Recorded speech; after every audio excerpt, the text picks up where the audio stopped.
it's just my opinion. I mean, all right. you're a Xavier? great comedian. Thank you, Xavier, in Los Angeles. Let's go let's go to Joe Buck. We still have more.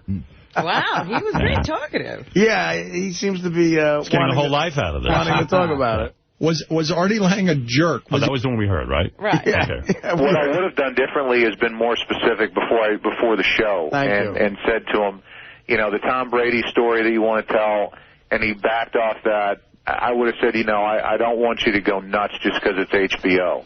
And I really think he would have respected that. We talked about my dad. We talked about, baseball stories. We talked about the Yankees. So it wasn't like that. And I think, and that's why I think he gave us, he wasn't out there. He wasn't laying in the weeds waiting out there to embarrass me. I think he was performing. And I think I needed to be more specific on what the performance should have been. If you're asking me on set and on the show, I wouldn't take back anything I did or said or would have done anything differently. I'm proud of how it shook out once it did happen. What is your second favorite website? It ain't that.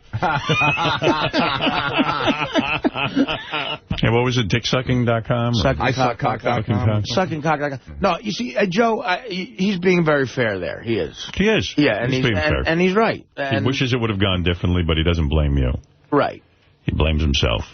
Well, maybe the producers for not being specific. I mean, I don't know whose job that is, but again, it was HBO, and I'm not saying I'm Chris Rock or Sam Kinison. I'm saying or Howard. I'm saying I'm influenced by those people. Right. All right. Well, believe me, the biggest winner in this whole thing, if I may say so, was this website, suckingcock.com. Yeah. A lot of hits. Did they crash? Number one website. They crashed. They got the number one website. It's worth now $50 billion, this website. They're auctioning it off to them. Everybody wants to get on there and see what's happening. But you realize, even if you hated that comment, I can see why people think that's obnoxious. I get it. I'm not an idiot. But until I said that, that's probably the first time you realized there was an audience there.